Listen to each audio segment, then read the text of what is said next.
Hello, everyone. Well, since we last spoke, um, since I last spoke to you, um, there's been another shooting at Uvalde, in Uvalde, Texas. Uvalde, Texas, there's been uh, a mass school shooting and 19 students are dead. Um, wasn't necessarily race related. All of the victims and the attacker were all Hispanic Americans, and so it wasn't necessarily racially motivated hate. It was just uh, a lone wolf attacker that was just hated everyone, and um, didn't have a conscience and wanted to kill as many people as possible. So he picked an elementary school. He could have picked his old high school, but no, he had to pick an elementary school and pick on little kids. He had to pick on little kids because he was a bully and a and a coward. It's a cowardly bully. He wanted to pick on little kids and kill them, as many as he could. And as far as I know, all of the kids were Hispanic, and the attacker was Hispanic too. So, was not racially motivated, but it was a hate crime just because it was the guy was full of hate that did it. He was full of hatred for his country, for his community. He didn't care. He didn't care, and he didn't graduate high school either. He didn't care. And some places they've taken away the GED so that people can't move on to college till they've got a high school diploma. Some people never get their high school diploma. It's really sad. Um, I don't have a high school diploma. I have a GED. So, but that's another story. Uh, Met some of the worst people I'll ever care to meet, right where I lived, and um, they were the worst. They were the worst people. They were so negative, so cruel, and so insensitive, and so evil. There were some evil people living in my community, and bailed out of school for my own safety, um, and then got a GED later. So, GED is an option for those who know they can pass it, but this particular individual didn't have the opportunity to get a GED. So, he was real mad that he never graduated from high school. He was unemployed, and had just turned 18, and um, took his own life in the lives of all the little kids. All the little kids, 19 of them, got their lives lost. Now I wanna speak out. Recently there was a reunion of the NRA. It was an NRA meeting, and Trump was invited as keynote speaker. They read the names of those children one by one, and of course Trump mispronounced their names, but that's not the thing. After each name was read, they played a gong sound. Gong, gong, gong. And a gong sound it sounded like a death knell for the students. It was a death knell, but it was humorous because a gong is supposed to be a humorous instrument. So they were making fun of these kids. They were making fun of these kids who lost their lives with a gong sound. And then at the very end, when Trump was done reading the names and the gong sound was over, he did a little happy dance. He smiled, he, and was real excited, and did a little dance and stomping like this. And he didn't care about the lives of the children lost. They were poking fun at them at the NRA meeting. They were making fun of the kids that lost their lives. So bad on the NRA. They did not do the right thing.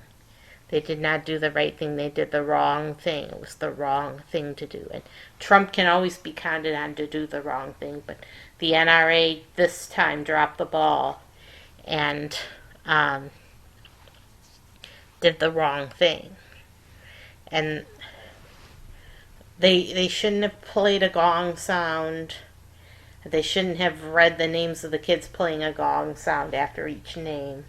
Was maybe a gong means something else in another culture, but in our culture a gong is a humorous instrument, and it's meant to denote humor or somebody's doom in a humorous manner in our movies. You'll see that a gong is usually used in a humorous way. So this was sick. A sick thing that the NRA did. It was sick. For anybody who believes in gun rights, it's a sick thing for the NRA to be representing them when the NRA did something like this. It was so wrong. It was so wrong of the NRA. So the children died, and the attacker died, and right before the attacker got there, like 6 minutes before, a teacher came and propped the door open. Very suspicious, but even more suspicious was that the police got there and were there for over an hour without going in once. In fact, they held back the parents so that the parents couldn't get in to protect their children. They held the parents back. That was the job of the police, to hold the parents back till the gunmen had killed as many people as possible. And then they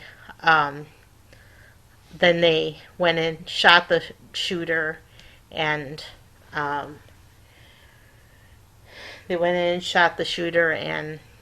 got out again. And it was too late for so many kids. It was too late. They died. It was too late for them, for their lives to be saved. They had gone in right then when they got there. They got there within 4 minutes. They were there for over an hour doing nothing except holding back the parents from their loved ones. Holding back parents, I just can't even imagine. It was so sickening.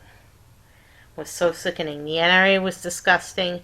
The police were disgusting. That teacher that opened the door in the back was disgusting. And I think the shooter was disgusting too, but it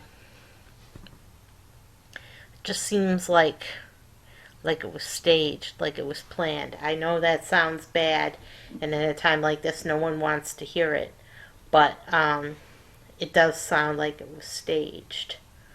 Like they had control over this boy that was the gunner, that with the gun.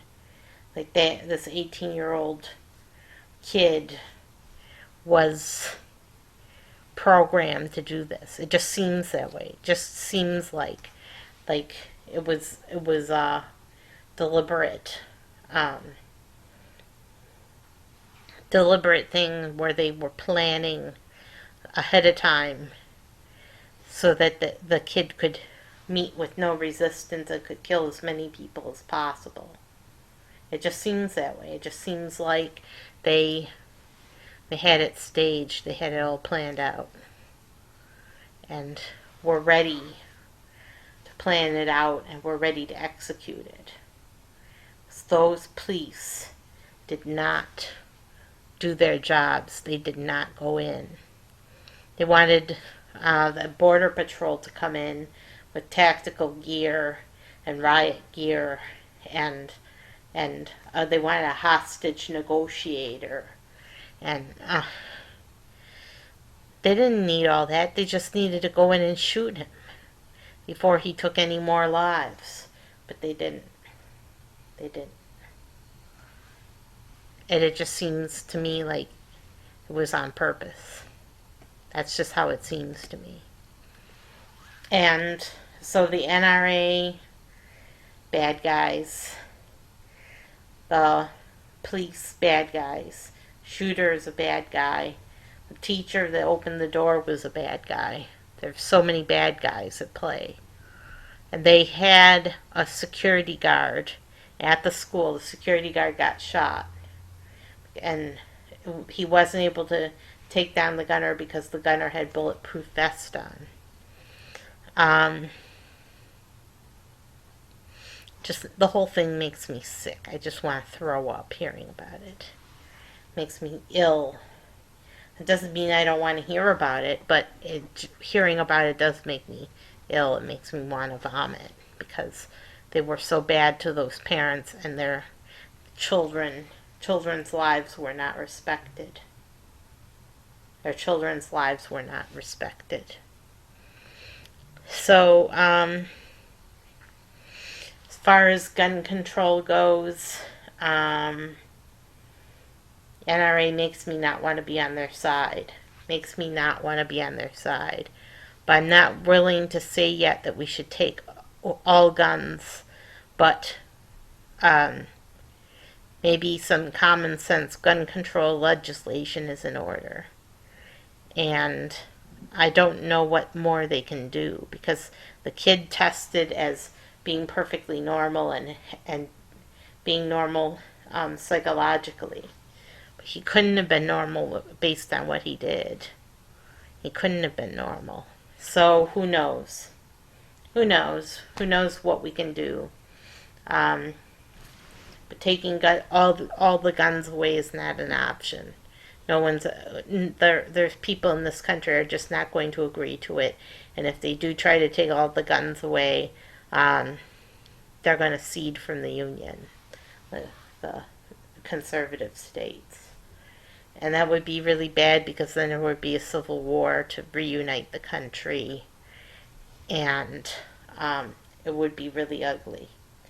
Be really, really ugly for America to have another civil war, and foreign entity might get involved, like China. They might have concentration camps set up by the Chinese. It could happen. Could happen. They say there's no FEMA camps, but who knows? Who knows if there's no FEMA camps or not? We don't know.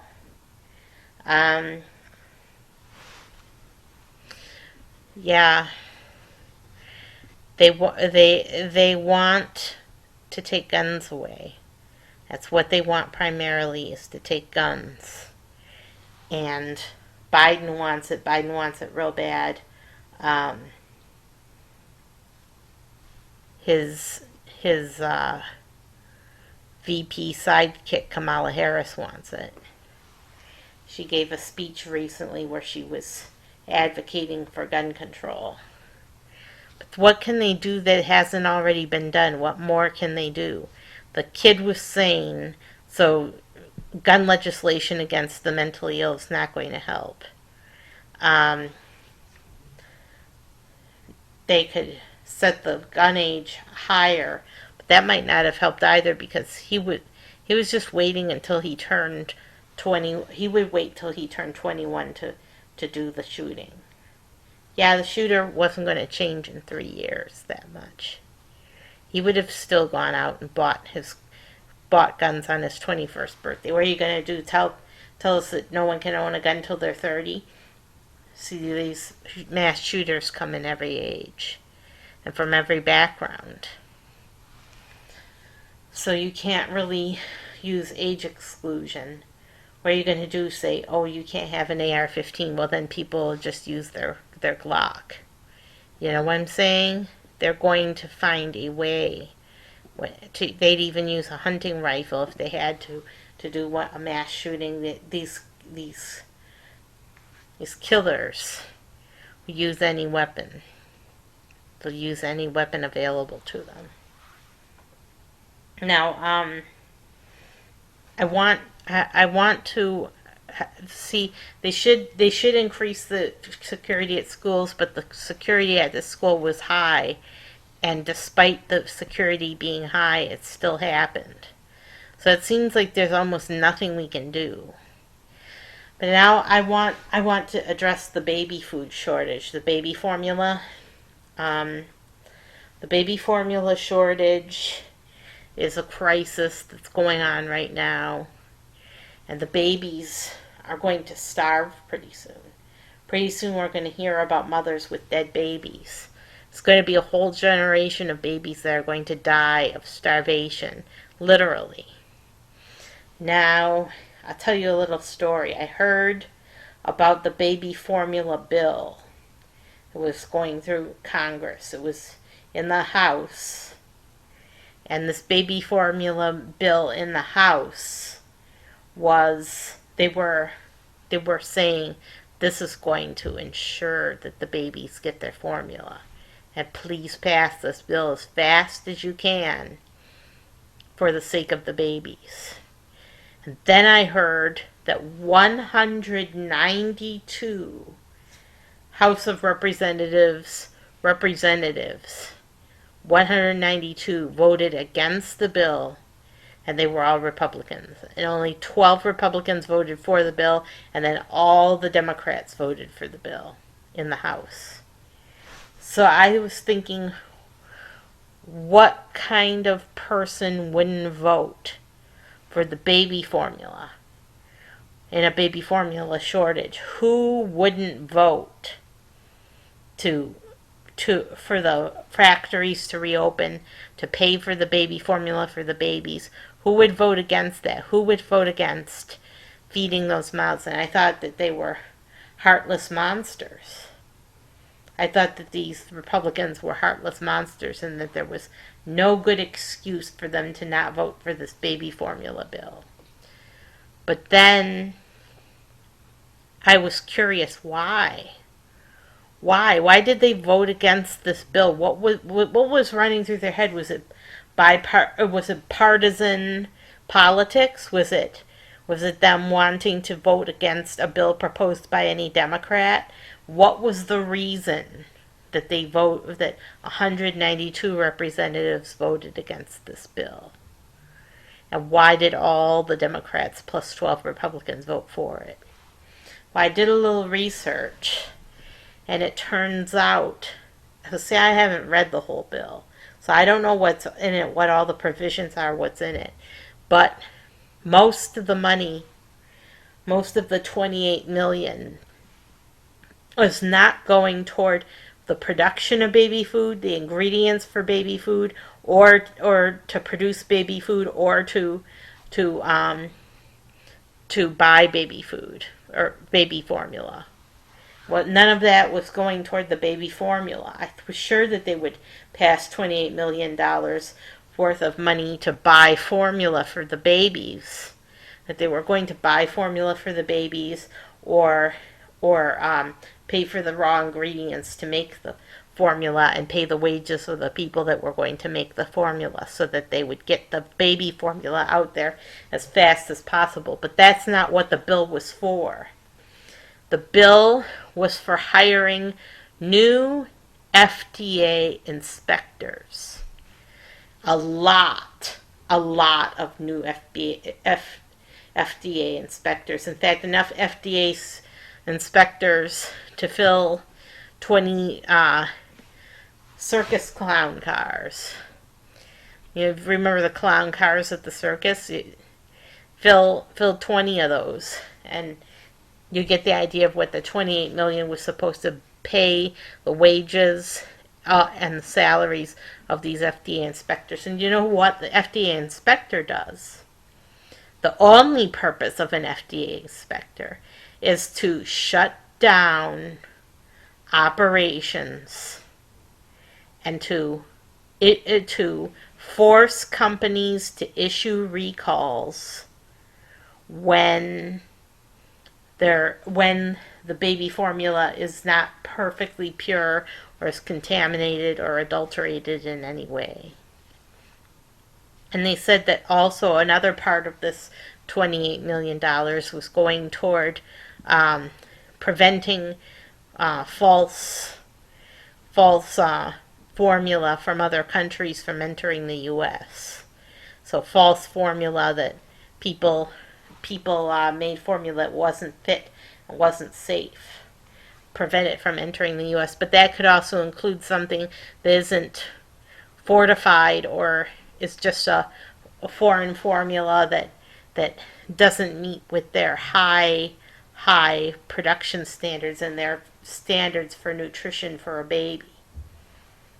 So something that might be a perfectly good formula but just isn't as nutritious might not make the cut and they would prevent the parents from buying it here in the US. So in other words, the bill was designed not to feed babies, but to starve babies. To starve them any way possible. So it turns out those 192 were not heartless monsters. They really cared. And the real heartless monsters were the ones who wrote the bill. But see, I don't know what all is in the bill. So, but from what I heard was in the bill, and even CNN admitted it. Even CNN admitted what was in this bill. CNN admitted what was in the bill, and they admitted that it was a bad bill, and they just glazed right over that. They glazed over it like a glazed jelly donut, glazed over to hide, to disguise, to the shame and the guilt of the people who voted for it and the people who wrote it. They're trying to starve a generation of babies. It's population control. They want to kill as many babies as possible as a form of population control. Right now they're thinking of any population control measure that they can possibly pass through. Anything they can possibly pass through to control the population growth and to slow the population growth to zero and even go negative population growth. All because of the environment. It's the environmentalists that are motivating this killing of the babies, this slaughter of the innocents. And it was a headline, can't remember, I think it was Vice magazine. If you trust a magazine called Vice, it's every bad thing is a vice. Every bad habit is a vice. So these purveyors of bad habits were saying, okay, the GOP legislatures are going now want to starve the baby they're forcing you to have. Oh my goodness. They're starving the babies they're forcing you to have. They voted just to do nothing. Well, that's not what the situation was, but it is true that the Republicans haven't proposed any bills of their own that would help with the baby formula shortage. They've just been very critical of Biden, but they haven't proposed any bills. I challenged these Republicans to pass these to propose a bill to feed the babies, but the fact of the matter is they're not going to, because every person in Washington serves the elites. Trump promised to drain the swamp. He didn't drain the swamp. The elites are still there. And the elites want to kill your baby. That's what the elites want. They want to kill your baby to preserve the environment for future generations. They want to kill your baby. Yeah, they do. They want to kill your baby. And they want to take guns away so that there's no way to defend yourself. They're anti-human. They're anti-human, and they are opposed to human beings trying to survive, struggling to stay alive. They're trying to squash that right down. They're probably against my life too, yeah. The elites are probably against my life because I speak out against them on a regular basis and call out what they're doing. Like starving the children, starving the infants, starving the babies. the elites in Washington that want to starve babies, kill babies, kill a whole generation of babies. A whole generation will die because there's not enough formula left for these starving infants. So that's it. Our leaders trying to starve our infants, trying to take guns, and basically want to leave us no means of survival when they plan to nuke us. They plan on having a war. Anyway, they're trying really hard to get us into a nuclear war. So far it hasn't worked, but they're working on it. They're working on it, and we don't want it. We don't want a nuclear war. And we don't want our babies starved, and we don't want our guns taken away. We want to survive. We want to survive in the event of a war. And that's it. That's all we want, is to survive. All we want is our lives. And they're trying to take our lives away. So that's it. I hope you have a terrific Memorial Day. Let's honor those who died serving the United States of America and who gave the ultimate sacrifice so that we might live.